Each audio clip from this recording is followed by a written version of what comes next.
일단 선민의식 이야기부터 하겠습니다. 제가 나가는 몇몇 방송에서 이 이야기를 했고 매불쇼에서는 다른 평론가분들도 말씀하셨지만 표현의 문제라고 저는 생각합니다.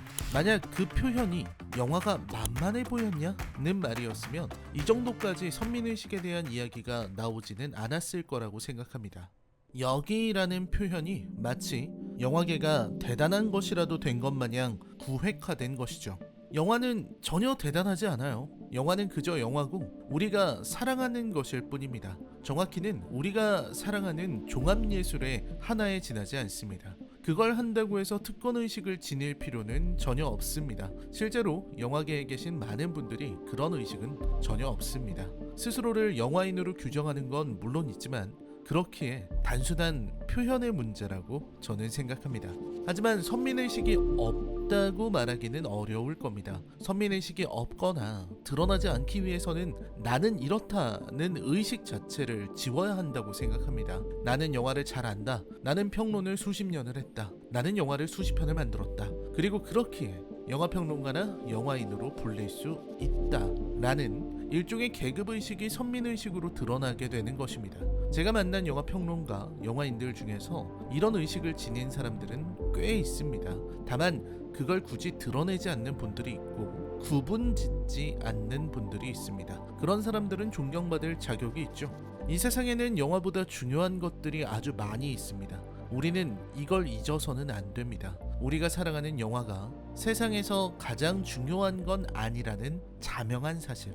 영화는 그 자체로 위대한 것이 아니고 위대한 영화만이 위대하다는 사실을 파악해야 한다고 생각합니다. 어떤 영화 제목처럼 영화는 영화일 뿐입니다. 그러니까 비판받는 겁니다. 선민의식.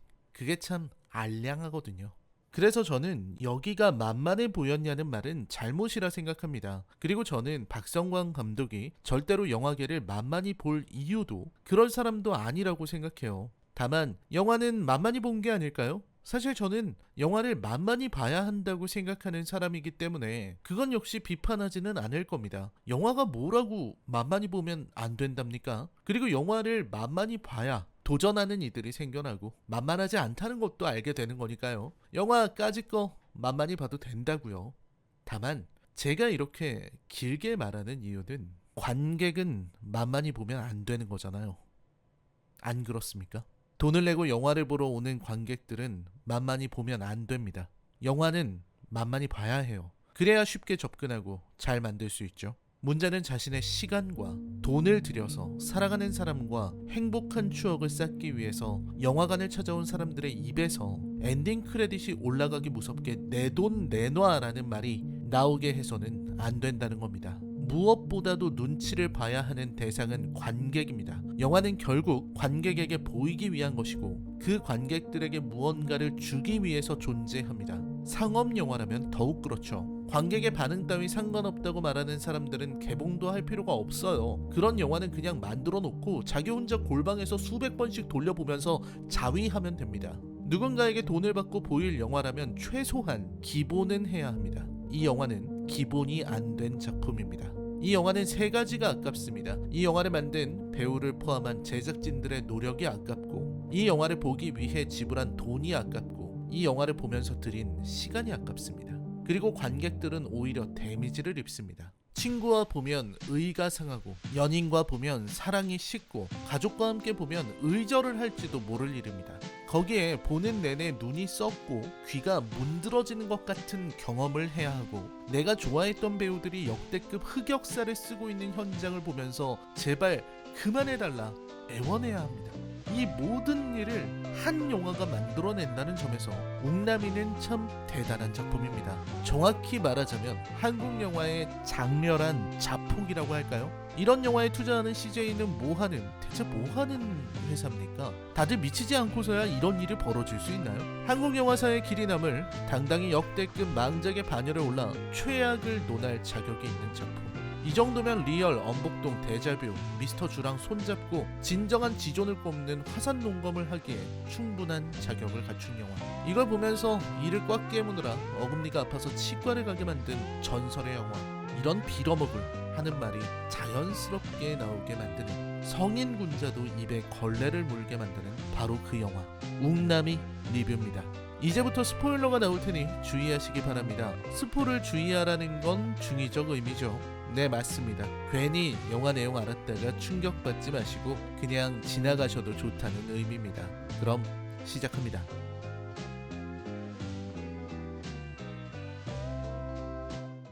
저는 극한 직업을 그리 좋아하진 않지만 이병헌 감독의 능력을 재평가하지 않을 수 없습니다. 코미디 영화라는 게 도대체 얼마나 어려운 일인가에 대해서 생각해 보게 되는 거죠. 웅남이는 그런 번뇌에 빠지게 만드는 영화입니다. 그리고 덤앤더머를 다시 보면서 생각했습니다. 그리고 확신하게 되었죠. 웅남이는 어떤 의미에서는 심영래 감독의 라스트 갓파더만도 못한 영화라는 걸요. 영화는 시작하자마자 이해할 수 없는 장면들로 점철됩니다. 내용은 간단합니다. 기술원에서 자라던 두 마리의 쌍둥이 곰 웅남이와 웅북이가 쑥과 마늘을 먹은 후 어디론가 사라졌다는 겁니다. 곰이 쑥과 마늘을? 벌써부터 한숨이 나오는 것 같지만 저는 오히려 이런 부분은 괜찮다고 생각했습니다. 이런 설정은 차라리 이렇게 가볍고 웃음거리처럼 보이는 게 좋다고 생각합니다. 사랑의 블랙홀에서도 타임루프는 별다른 징조 없이 시작했고 라이어 라이어를 베낀 브라질 영화의 판권을 구매한 정직한 후보에서도 특별한 일이 시작할 때는 능청스럽게 하는 편이니 저는 고개를 끄덕였습니다. 그러니까 저는 지금 진지하게 쑥과 마늘을 먹은 곰들이 인간이 되었다는 설정을 받아들일 수 있다고 말하는 겁니다. 왜냐면 이런 건 이 영화에서는 정말 사소한 일에 불과하기 때문입니다. 아무튼 오달수가 연기한 나복천은 인간이 된 웅남이는 발견하지만 웅북이는 잃어버리고 맙니다. 그리고 웅남이와 함께 살아간다는 이야기가 펼쳐지게 되죠. 이 영화 최대의 미스는 바로 코미디에 있습니다. 분명히 말하자면 박성광 감독은 코미디를 전혀 이해하지 못하고 있거나 앞에서 말한 대로 관객을 아주 만만하게 보고 있습니다. 그게 아니고서는 이러한 개그로 사람이 웃을 거라고 상상할 수 없죠. 오히려 개그를 보는 내내 불쾌하기만 한 괴상한 경험을 하게 만든다는 점에서 웅남이는 가학적이기까지 합니다. 같은 슬랩스틱, 같은 이라는 표현을 하는 게 죄를 짓는 기분이긴 하지만 덤앤더머의 이야기를 해야겠습니다. 우리는 언뜻 덤앤더머를 그저 짐 캐리와 제프 다니엘스가 시종일관 슬랩스틱하면서 웃기기만 하는 영화라고 생각하기 마련이지만 이 작품은 두 주인공의 독특한 사고방식과 상상력 그리고 오묘하게 비틀린 윤리관으로 웃음을 주는 아주 잘 계획된 코미디였다고 생각합니다. 돈가방으로부터 시작해서 아스펜으로 향하는 여정과 그 안에서 벌어지는 소동들은 유쾌하게 볼 수 있는 수준으로 시간이 지나서 봐도 훌륭합니다. 단순한 플롯으로 줄거리를 쉽게 이해할 수 있고 둘의 캐릭터가 절묘하게 맞아떨어지기 때문에 둘의 여정을 바라보면서 조마조마한 기분까지 느낄 수 있죠. 단순하게 쉽게 그리고 웃음을 주는 에피소드들은 철저하게 계산해서 터뜨리는 완벽한 코미디 영화입니다. 지금 봐도 웃음이 나오죠. 영화 역사상 가장 바보 같은 착한 바보들. 반면에 웅남이는 코미디도 각본도 실패를 거듭합니다. 일단 웅남이는 각본을 전혀 납득할 수 없는 방식으로 난잡하게 진행하고 있습니다. 웅북이가 조폭인 이정식에게 키워져 이정학이라는 이름으로 불렸고 경찰은 외모가 같은 웅남이를 이용해서 이정학을 잡아낸다는 이야기인데 거의 모든 내용이 무리수입니다. 일단 웅남이의 캐릭터 자체가 전혀 호감이 가지 않습니다. 원래 곰인데 곰처럼 보이는 요소라고는 냄새를 잘 맡거나 멧돼지들에게 얼차려를 줄 수 있다는 것 정도뿐이고 성격도 좀 이상해 보일 뿐입니다. 답답하다는 인상 외에 어떤 긍정적인 이미지를 주지 않죠. 박성웅이 출연한 영화 사상 최악의 캐릭터입니다. 거기에 이정학, 즉 웅북이는 대체 왜 그런 인간이 되었는지 아무런 설명도 하지 않습니다. 이정식의 웅북이를 처음 봤을 때는 짐승이었다고 하는데 소년 웅북이는 그냥 야생미 있는 소년일 뿐 손을 문다거나 야수처럼 으르렁거리는 장면도 없었습니다. 거기에 이정식이 대체 웅북이를 어떻게 훈련시키고 키웠는지도 잘 나오지 않고 웅북이가 이정식에게 어떤 감정을 품었는지에 대한 서사도 나오지 않습니다. 웅북이는 웅남이처럼 바보같지 않으니까 어렸을 때 분명히 부모에 대한 그리움이라든지 사랑을 갈구한다든지 이런 면이 있었을 텐데 영화는 전혀 설명하지 않아요. 거기에 이정식이 쿡쿡쿡쿡 하는 이상한 소리를 내면 이정학이 두려움에 떨기는 하는데 이게 어떤 일을 겪어서 두렵게 되었는지를 설명하지 않습니다. 그러다 보니 이정식도 캐릭터가 망가져요. 배우 최민수는 최선을 다해서 카리스마 넘치는 조폭 두목을 연기하는데 어떠한 설명도 서사도 없다 보니 위험해 보이지도 않고 웃기지도 않는 지루한 캐릭터가 나왔습니다.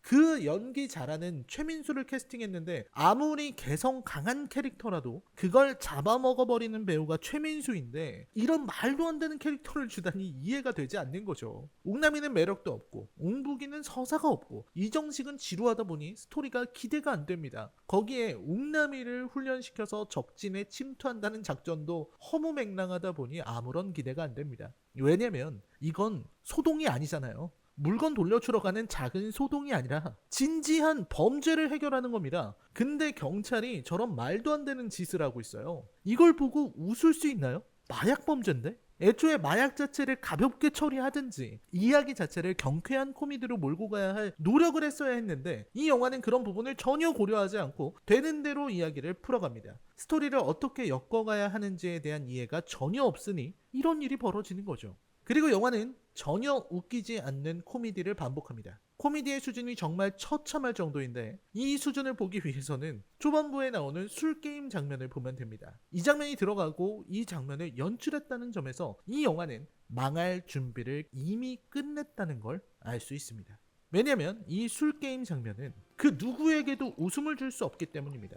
정황상 아주 늦은 시각에 술게임을 하고 있는 이들의 과도하게 높은 텐션과 연기는 보는 이로 하여금 불쾌감을 느끼게 만듭니다. 거기에 게임의 내용도 게임 자체도 저열하기 그지없습니다. 20대 초반 대학생들을 염두에 두고 만든 장면인 모양인데 요즘 젊은 사람들이 누가 저러고 노나요? 그저 세대 차이를 인식하지 못하고 스스로가 무척 시대에 뒤떨어진 촌스러운 감각의 소유자라는 걸 인지하지 못한 건 아닐까요? 거기에 그 장면이 영화의 진행에 아무런 의미가 없다는 점에서 술게임 장면은 단언컨대 옥남이 최악의 장면으로 꼽혀야 합니다. 그나마 재미있다고 생각할 수 있는 장면은 옥남이가 멧돼지들에게 얼차려를 주는 장면인데 이 장면에서 나오는 웃음조차 헛웃음 혹은 실소에 불과하다는 점에서 이 영화의 심각함을 엿볼 수 있습니다. 그냥 저 어색한 CG를 진지하게 내보낸다는 부분에서 나오는 비웃음에 가까운 웃음이거든요. 말도 안 되는 훈련 장면 역시 최악입니다. 이 수준에 이르러서는 이제 당황하고 놀라는 걸 넘어서 한 장면 한 장면이 인내심을 시험하는 끔찍한 상황에 직면합니다. 차라리 눈을 가리고 귀를 막고 이 고통의 시간이 지나기만을 기다리는 것이 영화관에서 할 수 있는 모든 일이건만 저는 어쨌든 이 영화를 끝까지 봐야만 하는 사람이죠. 웅남이가 웅북의 흉내를 내는 훈련이 도저히 이뤄질 수 없는 상황에서 건달 훈련을 위해 데려온 그분, 그냥 여기에서는 배우 이름으로 하겠습니다. 안일권 씨 장면은 충격적이기까지 합니다. 그러니까 안일권이라는 배우의 코미디 연기력이나 캐릭터 구축 능력을 활용해서 영화의 캐릭터 역할을 맡긴 게 아니라 안일권이라는 사람이 개인 유튜브 채널에서 선보이고 무수히 많은 컨텐츠를 제작하고 전성기를 누리게 해준 안일건달 캐릭터를 그대로 영화로 가져온 거거든요. 유튜브 캐릭터를 그대로 영화에 쓰는 것만으로도 오글거림을 피할 수 없는데 하물며 안일건달 캐릭터는 이 영화에 전혀 녹아들지 못합니다. 물론 모든 캐릭터와 모든 장면이 영화의 찰떡처럼 녹아들어야만 하는 건 아니죠. 어떤 장면은 의도적으로 영화에서 붕 뜨게 만들어서 관객들이 이질감을 느끼게끔 유도할 수도 있고 때로는 그 장면이 너무나 강렬한 나머지 영화에 어울리지 않는다는 비판을 감수하고서도 삽입하는 경우가 있습니다. 즉 안일건달 캐릭터가 설령 이 영화의 이야기와 어울리지 않는다고 하더라도 그 장면이 너무나 뛰어나고 치명적인 코미디를 내포하고 있는 거라면 시도할 가치는 있다는 거죠. 슬픈 건 안일건달 캐릭터는 몇 년 전부터 하도 많이 시도하고 소위 우려먹어서 이제는 국물도 안 남았다는 사실입니다. 어느 정도냐면 안일건달의 창시자인 안일권 씨도 개인 유튜브에서 안일건달을 잘 하지 않게 된 지 시간도 오래 흘렀습니다. 그런 지금의 시대에서도 식상해져 버린 캐릭터가 영화에서는 한창 안일건달이 뜰 때 동원되던 개그 코드와 수단을 몽땅 때려박으니 더 황당한 거죠. 안일건달 장면에서는 아무런 창의력도 상상력도 느낄 수 없습니다. 그저 유튜브에서 흥한 캐릭터 가져와서 한번 웃겨보겠다는 의도, 그 이상도 이하도 아닌데 감독의 감은 떨어질 대로 떨어져서 이 장면을 살릴 다른 수단도 강구하지 못했던 거죠. 코미디가 1차원적이고 저질이라는 부분은 계속해서 이어지는 문제입니다. 영화 초반 산을 헤매던 여메란이 하이힐을 신고 있는 장면은 이미 이 영화에 희망도 꿈도 없다는 것을 의미하는 거라면 영화 중반에 나오는 욕설 장면에서 굳이 젊은 여성의 입으로 천박한 욕설을 하게 만드는 장면은 이 영화가 얼마나 저질인지 보여줍니다. 마찬가지로 그 의도가 무엇이든 전혀 전달되지 않고 굳이 젊은 여성 형사에게 걸쭉하고 더러운 욕을 입에 담게 한다는 면에서 불쾌감을 느끼게 만들죠. 그 장면은 내내 찝찝하고 기분이 나쁩니다. 그 인물의 입에 더러운 욕설을 묻혀서 얻을 수 있는 묘하게 비틀린 가학적인 쾌감밖에 없지 않을까요? 그 적나라 함에 눈을 찡그리게 되는 그 혐오스러운 쾌감 말입니다. 영화는 전반적으로 더럽고 불쾌합니다. 하나 재밌는 건 액션 장면은 그래도 시퀀스를 제대로 만들었더군요. 이건 아마 레퍼런스를 많이 참고했거나 아니면 연출부에 이런 장면을 잘 구성하는 사람이 솜씨를 발휘한 게 아닌가 하는 생각을 했습니다. 하지만 그런 몇 장면이 이 영화를 살릴 수는 없습니다. 결국 말도 안 되는 시한폭탄, 수중 장면, 엔딩에서 잔뜩 얼굴을 구기면서 개구쟁이 표정을 짓는 박성웅의 모습에서 또 한 번 헛웃음이 터지는 영화인 거죠. 거기에 멧돼지가 사람이 되는 장면에서 나오는 정우성의 모습에는 차마 할 말이 없었습니다. 참 착한 형이긴 한데 정우성을 우정 출연으로 쓰면서 고작 저런 장면밖에 못 쓴다는 점에서 안타까움을 금할 수가 없습니다. 박성웅도 그렇고 여기 나오는 배우들은 거의 낭비 수준입니다. 악기 처음 연주하는 초보자에게 프로들도 부러워하는 최고 수준의 악기, 장비들을 잔뜩 손에 들려준 것 같은 느낌입니다. 장비야 좋은 장비죠. 하지만 아무리 장비가 좋다 한들 장비가 대신 연주해주지는 않아요. 초심자가 만들어내는 어설픈 음악에 동원된 장비들이 아깝게 느껴질 따름입니다. 옥남이는 최근에 나온 흔치 않은 최악의 영화입니다. 개인적으로 영화에 도전하는 박성광 감독을 응원하고 잘했으면 좋겠습니다. 정말 재미있는 영화를 만들어줬으면 좋겠습니다. 하지만 박성광 감독은 그가 바로 박성광이기 때문에 얻을 수 있었던 무수한 것들이 있었다는 사실도 기억했으면 좋겠습니다. 그건 그의 능력이고 그가 지닌 재능입니다. 이번 영화에서는 그 힘을 전혀 발휘하지 못했지만 다음 작품은 모르죠. 저는 박성광 감독이 과감하게 코미디를 버려야 한다고 생각합니다. 코미디언 출신이라는 이유로 코미디에 사로잡히는 건 그의 작품 인생에 아무런 도움이 되지 않을 거라는 게 제 의견입니다. 박성광 감독이 하고 싶은 이야기, 사랑하고 좋아할 수 있는 영화를 만들 수 있기를 바란다는 심심한 위로의 말씀을 드립니다. 그럼 옥남이에 대한 제 평점은 10점 만점에 아니 잠깐만요. 이거 얼마를 줘야 돼? 뭐 1점? 안돼 1점은 좀 너무 높지 않아요? 점수 주긴 줘야 되는데 그렇다고 이게 데자뷰도 아니고 안 줄 수도 없는데 안 되겠네. 네, 영화 옥남이에 대한 제 평점은 5점입니다. 아쉽지만 다음에는 더 좋은 작품으로 만날 수 있으면 좋겠네요. 피디님 그거 영화나 좀 더 줄여요. 네. 어차피 구독자님들이 다 알아. 네. 줄여도 될 겁니다. 라이너의 컬처 쇼크 영화 리뷰는 계속됩니다. 시청해주셔서 감사합니다.